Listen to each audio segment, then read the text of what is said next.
Hi, everybody. As Skylar said, I'm Emily Reach White, and originally when we were going to do this session, it was going to be me and my husband doing a session together called "So When Do I Quit?" and which is a question I think any filmmaker, all filmmakers, kind of ask themselves back and forth all the time. And I know we certainly have. And we wrote that piece together and had this whole thing going on. And then when it got bumped, he unfortunately had to be in New York this week and couldn't get away from it. So they're like, "Oh, will you still do it?" And I said, "Sure, be happy to." So I came up with something that's more just only me, the piece of the business or the piece of the work that I do. And I wasn't really quite sure sort of what the demographics of the audience were going to be, who was going to be in the audience. So just to give a little framework before we get started, I wrote it in a way, and when I say wrote it, I mean I put bullet points together. I put bullet points together in a way where it's sort of a 30,000-foot view of what we're talking about, and I can get through it in about probably 20 to 30 minutes out of our 50 minutes, and then we can take the conversation anywhere you want, kind of like a ask me anything style, like if you have questions or if you wanted to go deeper on one thing. If it's way too elementary and everyone's like, we know all this already, then I apologize in advance. But I am gonna dig into a few things that are things that I do when I am putting a film together and deciding whether or not to fund it, how much to fund it for, who to approach for equity investment, just questions like this. These are like the things I do when I'm determining how do you decide where to go, who to go to, what your film is in the marketplace. And I think it's cool that right after me, apparently there's a session on writing stories that sell. And I'm assuming the focus on that is about how to pitch your project to a producer or to a studio or to a television, or to a streamer, a sales agent. And so mine kind of actually dovetails really nicely with that, because mine is assuming that you are producing your project yourself, and how are you going to find funding for that? Where are you going to find the funding? And what sort of best practices for finding that funding. But it still matters that you've written something that can sell, because no money is going to be attracted to a project that's not marketable. So I think both sessions together could be kind of fun. So yeah, filmmaking by the numbers, welcome. We can go to the next slide here. About me, and we can go to the next one. All right, so the reason I'm putting this slide first is because I feel like a lot of times at film festivals especially, when you start talking to anybody who's in sort of the business end of the business, the finance, the distribution, the marketing, studio heads, executives, the sort of executive branch of the business, a lot of times people start talking about it from like way, way, way up here, and they start saying things that just aren't applicable at all to the film festival audience. And in fact, if anything, might be a little discouraging and might make you feel like, well, never mind, there's no hope. I should just give up now and go back to whatever my day job is, because this is never going to happen for me. This person's speaking Latin. I don't know what this person's talking about even a little bit. So I wanted to give a little background on myself first, to come at this from sort of a place of, I guess, what you could only call humility. I mean, I could get very humble and very vulnerable very quickly and just list out the 500 mistakes I've made as a film producer and as someone who raises financing for films. But I don't feel like breaking down and having a therapy session and crying on stage today, so I won't do that. But I will tell you, my background in film is this. I actually studied and taught English literature. I taught it at the college level and I taught it at the high school level. I did a PhD in English literature, and I thought I was going to be an English professor for my whole life, And a couple things happened there. Education tanked. Like 80% of all positions in college universities, even really prestigious ones, are adjunct, and it's essentially slave labor. So I decided, like, if I was going to be working for free, I might as well do it on film. No, but really, that happened. I was like, I don't really see a future in this industry that I love so much.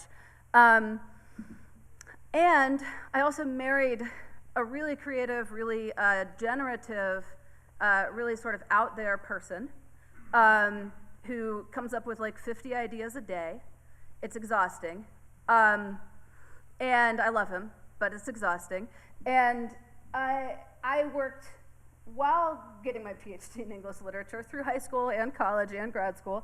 I worked during the week, during the weekends when I was in town, and during the summers when I was out of town, at my dad's law firm. And he had a corporate law firm and did a lot with like private equity, venture capitalism, PPMs, all this stuff, IP, kind of all the stuff that surrounds filmmaking. And so then every time my husband was like, I have this awesome idea. We're gonna do this, and then we're gonna do this, and then we're gonna do this, and then we're gonna do this.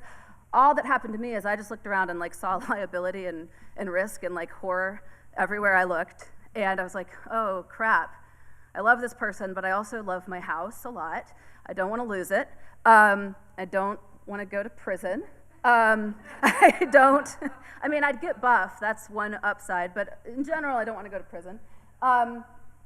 And I just, I wanted to put some framework and some structure around all this creativity. So it started really small. I started like, oh, let's get some of these documents in place, and let's get this in place, and let's start building up like our digital production office. And I took that on. And smash cut to, suddenly I raised like $2.5 million, and we made a feature film in Georgia and got distribution for it. And I just kind of was like, whoa, what just happened? I didn't actually mean to do that.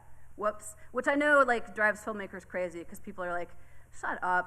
That's like the worst humble brag in the history of humble brags. And it is, and I'll admit that. I am very proud of it because it's completely self-taught. Like, I didn't do any business classes, I didn't do any finance classes, I didn't do any economy, what do you even call that? Economics. See, I told you, I'm really bad at this stuff. No, I didn't do any economics classes.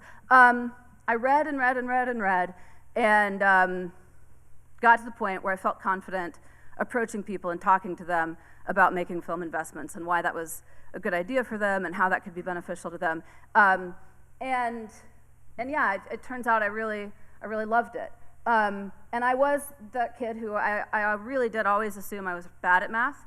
Like in third grade, I kind of gave up on math because decimals really threw me for a loop. I would just go home and like sob to my mom. Like, I don't understand decimals. Why did they even invent decimals? It's the stupidest thing anyone's ever invented. And they're like, but sometimes there's not a whole number. And I'm like, that's ridiculous. We should just round everything up to the nearest dollar or whatever. Like, who decided there should be fractions and decimals? I still kind of want to hurt that person. But I always assumed I was terrible at math. My brother's a mathematician. And we both, for a while, tutored like SAT, GRE, and I tutored all the English language literature stuff, and he tutored all the math stuff, and we talked about doing like a tutoring company together, and like right brain, left brain, and just totally, I was that sort of segmented off from this idea that I could ever do math.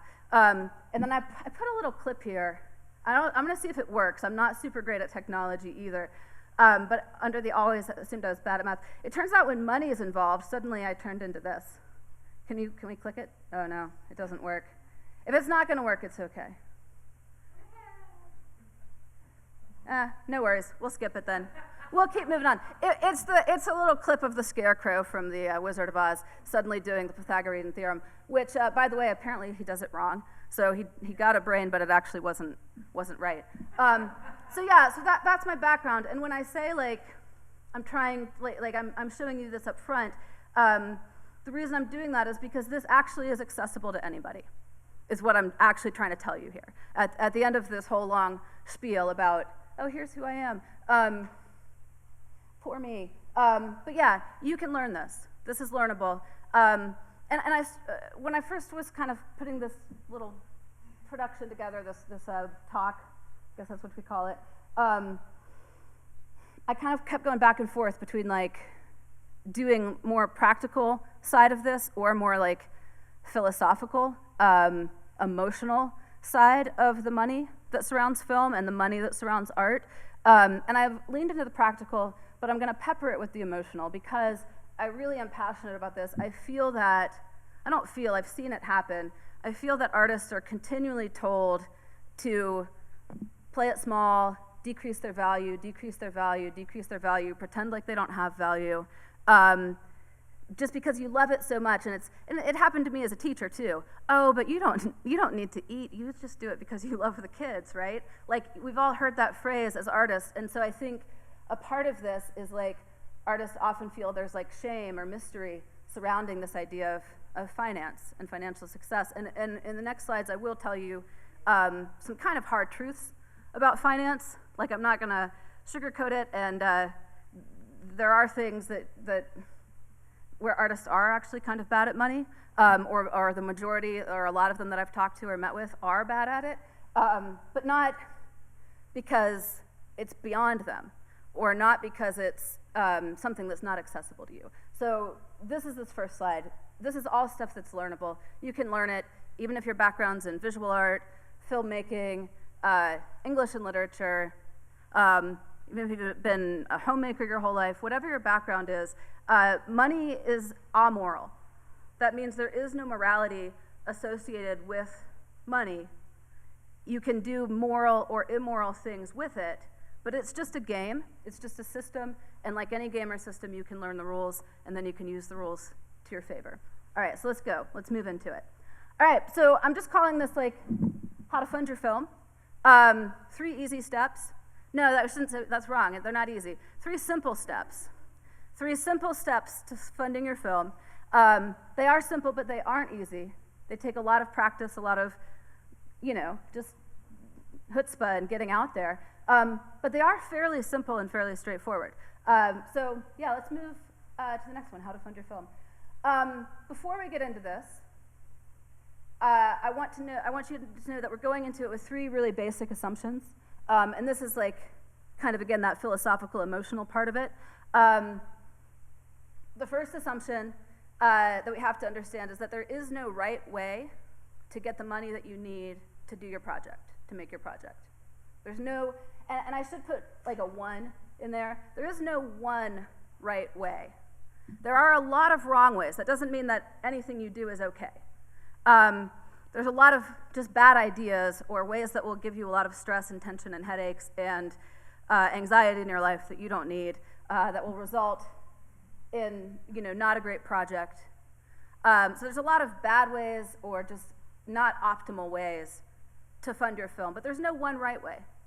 There's a lot of ways to skin a cat. There's a lot of ways to get the money that you need for your film. And one thing I often say here is, yeah, as long as it's not illegal or unethical, don't lose your spouse, don't lose your house. Those are my 2 rules when I'm looking for funding, like save your marriage, save your property, protect your downside. And then after that, like, yeah, get creative, have fun with it. There's actually a lot of creativity to finance. I think people see it as like just a checklist of numbers. It's really not at all. There's a lot of flexibility and creativity. The second assumption is that it is okay to be where you are. And that goes back to the kind of thing I was saying at the beginning, where it's like, oh, you get like, oh, the studio executive from Netflix doing a talk at a regional film festival and is talking like way up here, and it's just useless to everybody, and everyone just kind of leaves feeling a little bit deflated. You should not leave any session at a film festival feeling deflated. It is absolutely okay to be where you are. And I was going to ask really quick, like, how many people in here actually have produced a feature-length film? Well, let's start with short. How many people have produced a short-length film? All right, pretty much almost everybody. How about feature-length? How many people have produced a feature-length film? All right, so yeah, it's doable, it's achievable, it's accessible. There's people in this room who have done it, who you could talk to. You don't have to only talk to me once this is over. But yeah, it's totally okay to be where you are. Like, if you're a student and you've not made anything yet, that's great. If you've produced 4 feature films, but they've all been crowdfunded and you're ready to make that leap to like private equity and other financing structures, that's great too. If you're somewhere in between that, if you've made a couple shorts and are trying to develop one into a feature, awesome. It's totally okay to be where you are. If you just love your day job and like to make films with your friends on the weekends because you think it's really fun and it's a great way to build community, that's awesome too. Like, that's great. So it's totally okay to be where you are right now. And then the third assumption is that, in general, you want to tend towards, quote unquote, going pro, moving forward, progressing in your career or in your work, whether that means artistically or, again, in the business stuff that surrounds the art, that you're always wanting to take another step forward towards getting more professional, more buttoned up, better at what you do. So I've kind of created this with those 3 assumptions in mind. All right, let's go. Okay, so 3 steps. Here's the first step, and it's really important. And I should say here, I've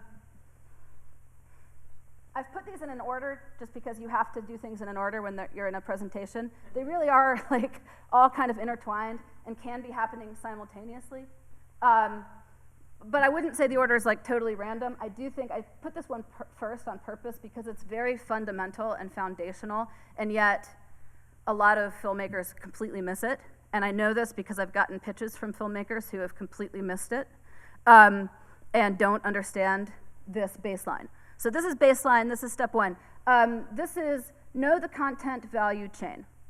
So in the industry, when people are talking about film projects, they refer to it as a value chain. And I kind of wish I had a whiteboard and I could draw something right now, but I'll have to ask you to imagine it. So imagine that instead of bullet points, boop, boop, boop, like that, on this screen, this is actually a timeline. And this is what we call the content value chain from beginning to end. And a lot of times, people, when they're financing films, they talk about films or they talk about the process of financing a film, similar to how you talk about property development or real estate development. There's actually very similar terms. You get a property, that's the screenplay. You develop that property. That's like putting in the pipes and the electricity, sort of everything you do, all the ground level work you do before you're ready to actually build the structure. You do the plans, that's the pre-production. Then you actually build the structure. Then you put it out on the market for sales to see, does anyone want to come live in this house that I've just built? You try to sell it, then you sell it. And then you have your ongoing profit participation. So it's really the same structure as like developing a neighborhood, developing a retreat center. And it even uses a lot of the same terminology. And I find this is actually really helpful talking to potential investors because a lot of potential investors have made money in real estate and in real estate development. And if you can put it in terms that they understand, they're more likely to be like, oh yeah, okay, I understand this process, I know where this is. But the key thing for you to know is not just know this content value chain and what happens in each stage. And this is, again, where I'm kind of at this 30,000 foot level. So once we get into the Q&A after, if you want to talk specifically about any of these and what they look like or what you need to be thinking about in this, I'm happy to. In very general terms, and I probably should have put this on here, like a big green dot after development that says green light. Development is everything that happens before you've raised the funding for your film. And so everything that we're talking about today is happening in that development stage. You don't start pre-production, you don't do anything, you don't pull the trigger until you have green light for your film. So you're thinking of it not as a bullet points, but as a timeline. Development here, and that can be, 6 months, that can be 7 years. Development can be a really freaking long time. They call it development hell for a reason. But things that happen in development include, like, you're getting the rights to your screenplay, you're buttoning those up, you're getting a screenplay written. I've had pitches from filmmakers who are wanting me to write a check in the room and they don't even actually have the screenplay written yet. That's a hard no. And this is what I mean when I'm saying, know the content value chain, and maybe even more importantly, know where your project is along this timeline. Because ideally, you're trying to get as close to production, and sometimes even post-production, before you go pitch private equity, as you possibly can. You're trying to be so ready to go to set that, if they wrote you a check today, you could conceivably, now this isn't really how it works, but conceivably at least give the impression that, write the check today, we can start filming tomorrow. You want to be that ready to take money that like you're ready to spend it when you take it. And so a lot of people, they just go out too early to private equity, and they don't have, you know, they don't have the screenplay, they don't have the rights to the screenplay. I've taken pitches from people who like have a friend who wrote a book and they've been writing it as a screenplay, and I'm like, oh, great. So you have the rights then? You've done an option agreement, you have the rights to the book, and they're like, well, he wrote it, and he said I could use it. I'm like, right, but did he publish it himself, or did Simon & Schuster publish it? Because that's like actually really important. And you know, investors aren't gonna give money if you don't have those very sort of basic development things done. And I've even seen like at film festivals, this like is like nails on a chalkboard to me. It always drives me crazy. And I've seen it happen a ton of times. You're in the Q&A, and some well-meaning audience member, because they always ask this question if you've done a short. It drives me crazy. You've done a short, some well-meaning audience member raises their hand and like, I loved this short, it was so good. When's the feature gonna happen? And then the filmmaker responds, oh, well, write me a check and I'll make you a feature. And just every time it's like, I just feel like, again, like nails on a chalkboard. It's like, it would be like if you went to someone's house and they made a really good grilled cheese sandwich. You're like, man, this is such a great grilled cheese sandwich. When are you gonna open your restaurant? And you're like, oh yeah, write me a check and I'll open you a restaurant. That's like just not how it works. And I feel like somehow we understand that that's not how it works in other businesses, but in film, we miss that that's not how it works. So again, your job, in addition to knowing the value chain, is knowing where you are on that value chain. How far along are you? And again, your goal is to just keep improving the project, improving the project, improving the project, improving the project, until it almost becomes like inevitable that money will happen for the project, because you've just done so much work, you put in so much legwork. Like, just to give an example from movies I've done in the past and some movies that I'm doing right now, we, you know, like I'll use Electric Jesus. We had written and recorded on our own dime, like on a shoestring, all of the music for that film. We'd created an investor website. We had cast the film with the sort of 6 leads who were unknowns. We had done screen tests with the 6 leads who were unknowns. We had done scenes from the film. We'd shot little scenes. And we just kept, of course, pitch deck, business, all the business docs that we'll talk about here in a second. But we had done so much that it kind of eventually became like a snowball where it's like, oh, this movie kind of feels like it's halfway done already, and no money has been put in yet. It's just the filmmakers have been bootstrapping it and making it happen, pushing it forward.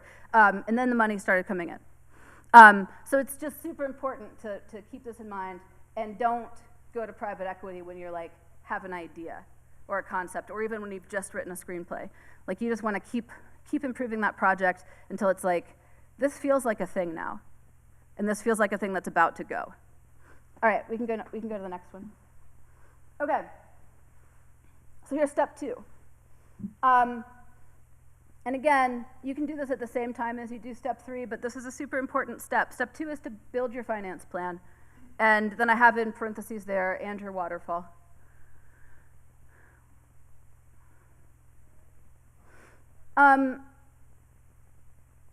So the other reason the whole like, write me a check and I'll make you a movie response to like, when's the feature gonna happen, drives me crazy, is because it completely ignores this concept of a finance plan for your film, for your project. It acts like high net worth individuals, equity investors, are just sitting around like waiting to write a big check and make your dreams come true. And that is not how it works at all. What needs to happen is you need to come to investors, potential investors, with a really solid finance plan that you've put together for your movie. And again, this is another place where we can dig in deeper if people have questions about what some of these things are and how they work. A lot of these have changed post-COVID, and people are kind of still figuring out. There's still a lot of chaos around how financing is happening for films now. But I can tell you how it used to work, and then also like some glimmers that we're seeing of how it is going to work going forward. And we can talk again about some of these specifically, but just generally speaking, there's bank financing, and that's off of like pre-sales, foreign pre-sales, domestic pre-sales, and sometimes they call these senior loans, gap loans, mezzanine financing. There's all these tons of terms, and all it means is like where the loan is in the waterfall, which we'll talk about in a second.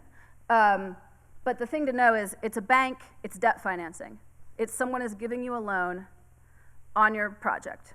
And usually that loan is based off of some sort of perceived value or even actual value, like a sales agent or a distribution company or a foreign sales agent has said, here's our minimum guarantee for this movie based on the genre, the script, the cast, and then the bank will finance usually about 80% of that.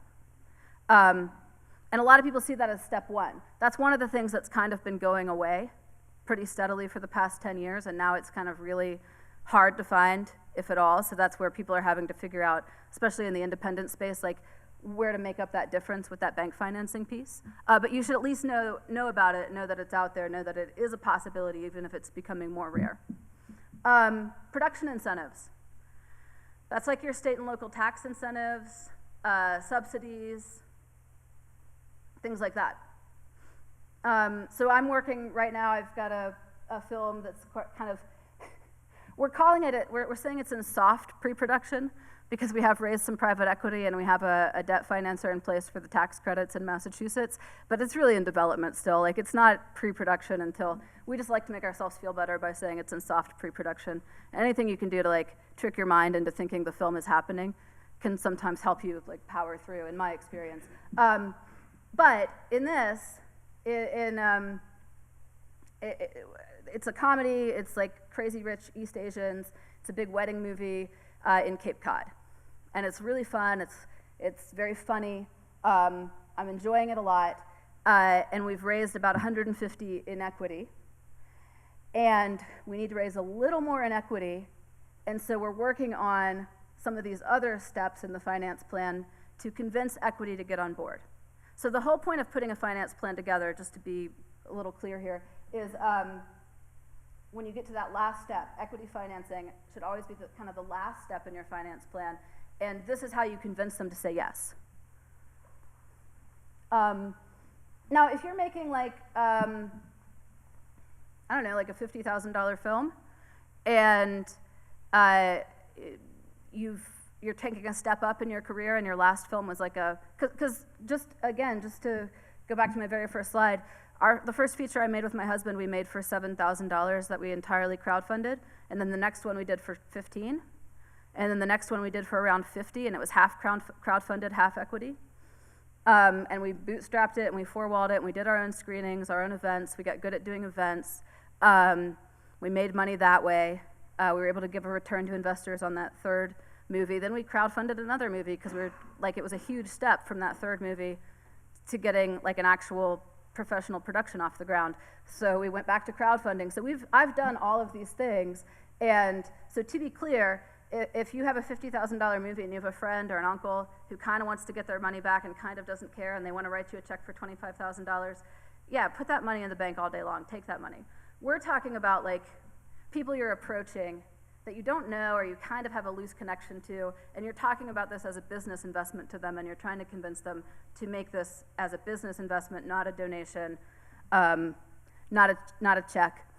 Ooh, you know, I should have added fiscal sponsorship on here because that's a new thing I've been doing a lot recently, but we can talk about that. So, build your finance plan. You want to put together, and it'll look like a pie chart, you want to put together a basic plan for where your money is all going to come from.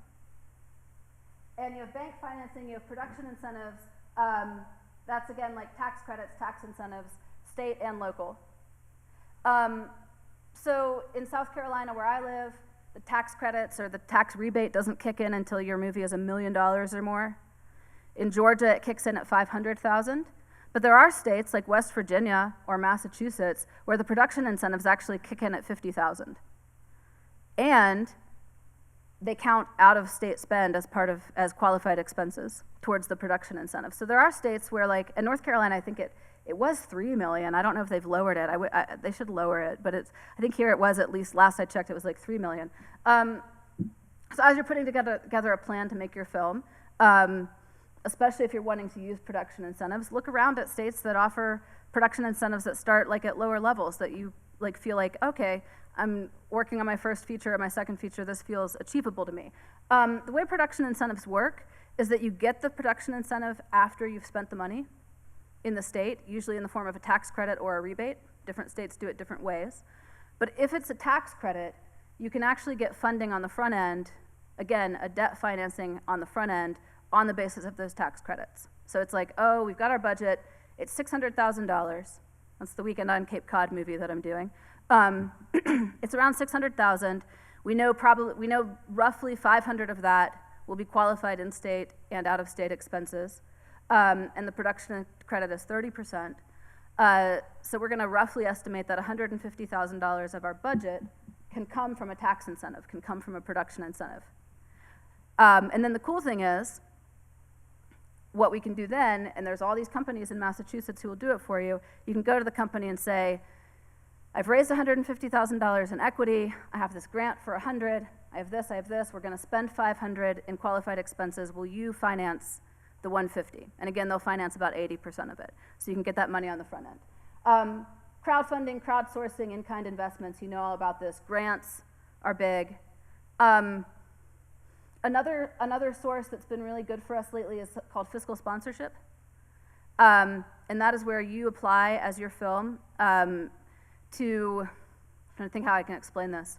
An organization that is a 501c3 organization agrees to become a fiscal sponsor for your film.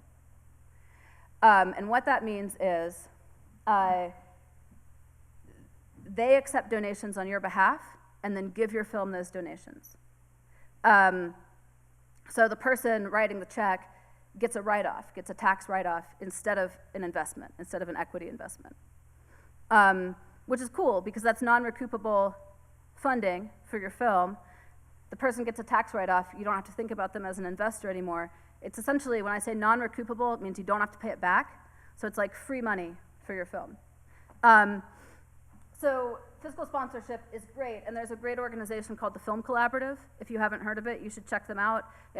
They also have on their website a whole tab of and they keep it active and updated of film grants that exist.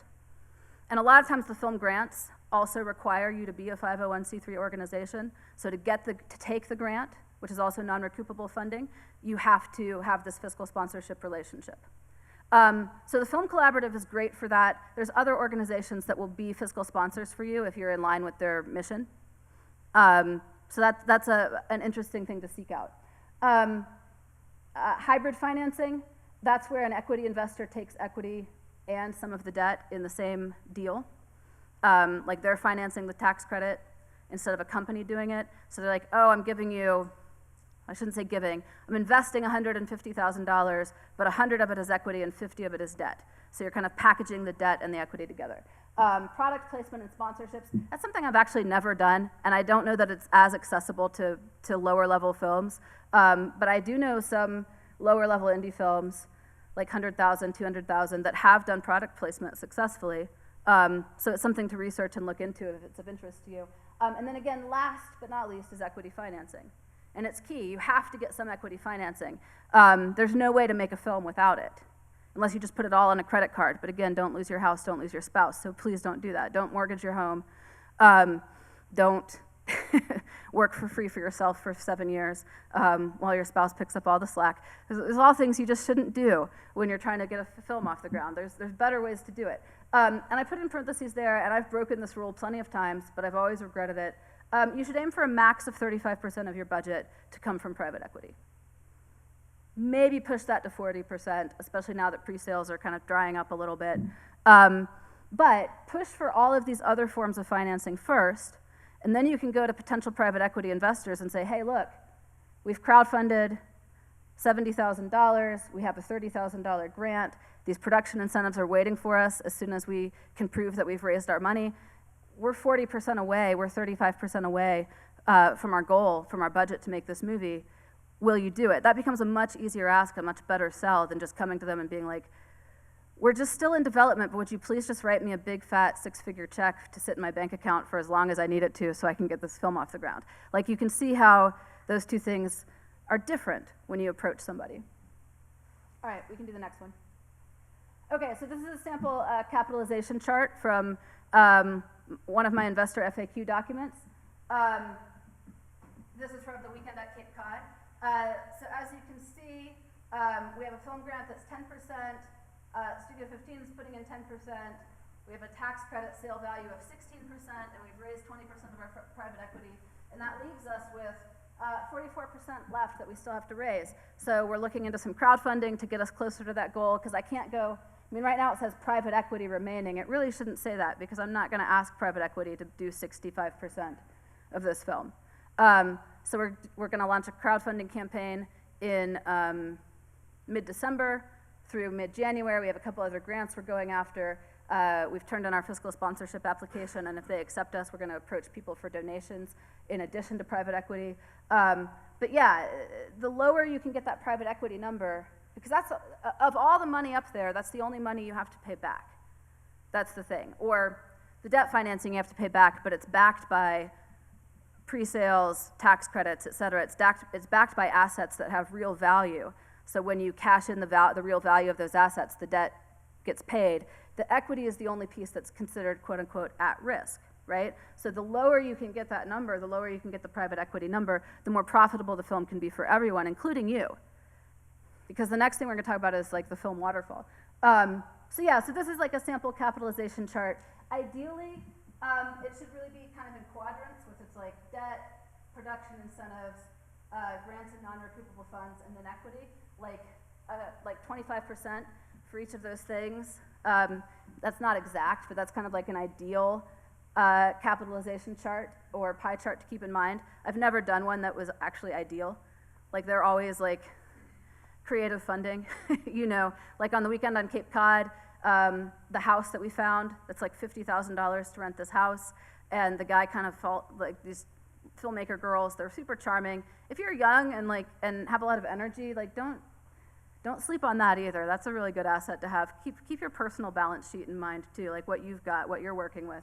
But yeah, like if you have a lot of energy and a lot of presence in the room and a lot of youth, like that's attractive to people as well. But this house, the people who own this house essentially fell in love with these filmmakers, and they're like, well, we could maybe discount it, do it for half rate, do it this, do it that. So now it's like, oh, okay, so we're getting some in-kind stuff there potentially. All right, let's move. All right, you don't have to like know all this.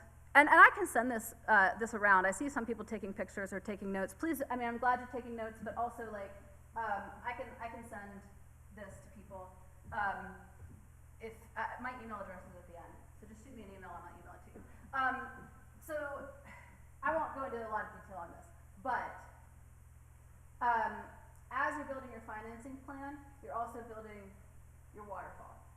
And the waterfall, all that means is who gets paid back when. That's all it means. It's the recoupment waterfall.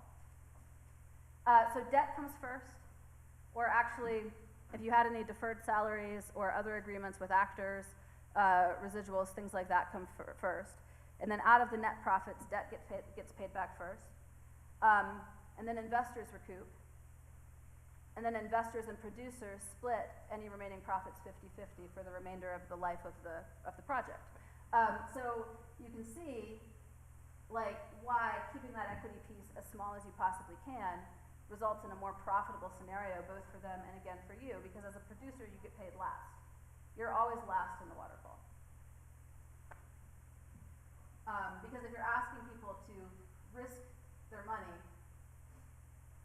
it's kind of expected that you're last in the waterfall. It's the way to help reduce their risk even further. And they know that you're incentivized to get them their money back, because that's how you get your money.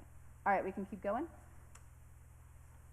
All right, and then step 3, and I think my link won't work, but if you'll, again, send me an email at the end, I'll just email you this investor FAQ document, which I think is really helpful and kind of helps bring all this together.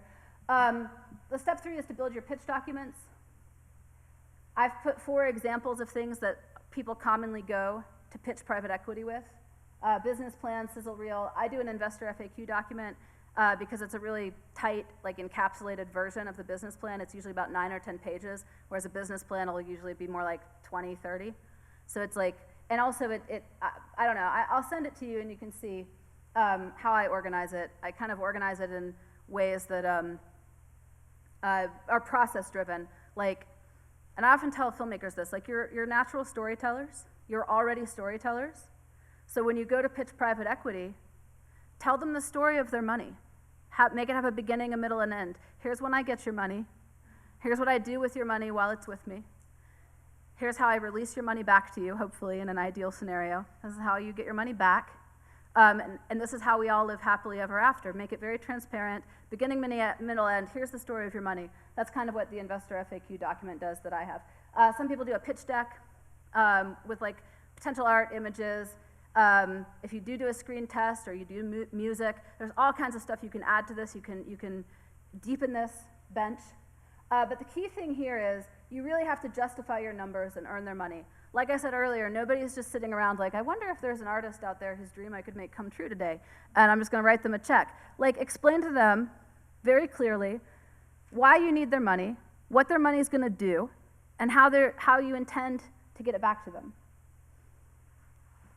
We can flip to the next one. So this is a sample, and this is also in the investor FAQ document. One of the ways that I justify the money that I need, and a lot of people ask, well, how much does this movie cost? And I think that's essentially the wrong question.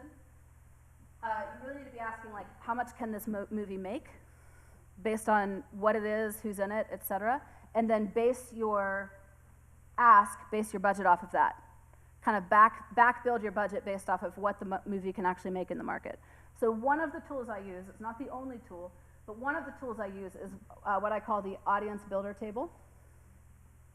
And it's just assigning a value, and I know actors are gonna hate this, but it's assigning a value to performers based on their presence in social media and elsewhere, based on their current, already existing following. So on this project, we produced this in May. We actually didn't spend $400,000 of private equity, we only spent $287,000. So that makes my rate even better. We were able to stay under budget. But assuming that first TVOD window and this cast, which was in my movie, these partners, my movie is gonna make $117,000 more than it needs to. Now, of course, this is ideal. We don't know that that's actually gonna happen. But investors know that. Savvy investors understand that. They just wanna see that you have something to base your numbers on. You're not just pulling a number out of the sky. I think I need $3 million to make this movie because I just want it. You know, like that doesn't work, that doesn't fly. So an audience builder table is helpful. Like it's like, hey, yeah, with this cast, these people. And another thing I do in my production contracts is I write in a publicity clause. Like your payment as an actor includes that you have to do. I mean, no one's ever fought me on this, and people are usually excited to share. But it helps me with investors to say like, oh yeah, all of our production contracts have publicity clauses. So like Matt Servito, who's on The Sopranos, and you've seen him, and he's in Billions, and he's got a recognizable face. He is contractually obligated to post about this film 6 times when it comes out with links, you know. Like that helps. That's, again, it's just a selling point. It's a selling point for investors. All right, let's flip to the next one. All right, things we haven't discussed, which we can afterwards, because I think I'm getting low on time here. We've not at all discussed investment documents, like how do you actually legally accept money once you've built these 3 steps that I've talked about. Like how do you take a check? What does it mean to be a fiduciary? Like what do you actually owe to your investors once you've taken their money? That's really important. Like what do they expect from you? It's a real thing. It's a real obligation that you're under, and it can be stressful to be under that obligation, especially when things happen like you've made your film, you're in post-production, and COVID hits, and then release gets delayed by 18 months, and you have to keep explaining that to investors. And sometimes you get mad because you're like, I've told you 50 times there's a worldwide pandemic and all theaters are closed. What have you not got? Like why is this difficult? But you know, it's more about wanting to know you're still on the case, because they're really, at the end of the day, they're really investing in you. They probably care about the film, or they're investing in the film, but they care about it less than you think. They're really investing in you, and their belief that you can get it done, and that you'll do good things with their money once you have it. And then, you know, lastly, like we haven't really talked at all about how to meet and actually talk to high net worth individuals. Where do you find them? Who are they? But I feel like the more legwork you do, the more homework you do, the more of this stuff that you do for your film, your circle naturally widens and broadens, and you start just bumping into people, and when you bump into them, you're actually ready to talk to them. You actually have something to say and know what you're talking about. All right, let's go to the next one. All right.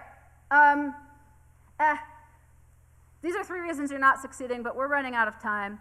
And I've kind of already talked about at least the first one pretty in depth. Your project isn't good enough yet, and that means the art and the business. And so when you're not having success or you feel like it's never going to happen or you can't get off ground zero, the thing that you always have to do is just keep improving the project on both sides, on the art side and on the business side. What can you do? Do you have $500 in the bank?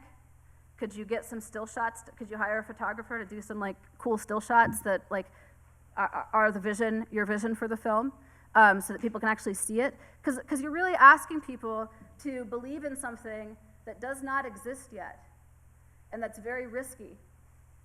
That's risky to make. You could have a Rust on your hands. You could have a Sarah Jones. I mean, I don't need to go into all the parade of horribles that can happen, but there's a lot of risk involved with filmmaking, and it's very ephemeral. It doesn't exist yet. So anything you can do to help potential investors see it will improve your chances, improve your project. Just keep improving the project with, get creative, trade favors with friends, spend as little of your own money as possible, but you probably will have to spend some, and build a package that becomes undeniable, that they can't say no to.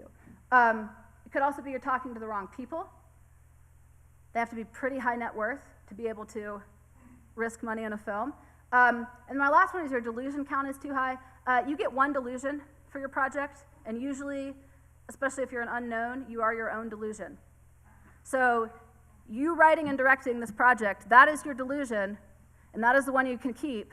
And all the other delusions you have to get rid of. You can't be like, and also my niece is going to play the lead, and my best friend is going to do wardrobe. I know we all want to bring all our friends with us, and if your best friend has done wardrobe for years, great, bring her. But otherwise, like, you're your delusion, everyone else gets cut. It's brutal. I'm not lying. We've cut our own kids before. You have to. Okay, so let's wrap it up here. There's my contact information. I thought I could do that in 20 minutes. Obviously, I was wrong. I apologize, but I'm here, and you can chat with me after this if you have additional questions or want to know more about how to build something that investors will say yes to. All right. Thank you, guys.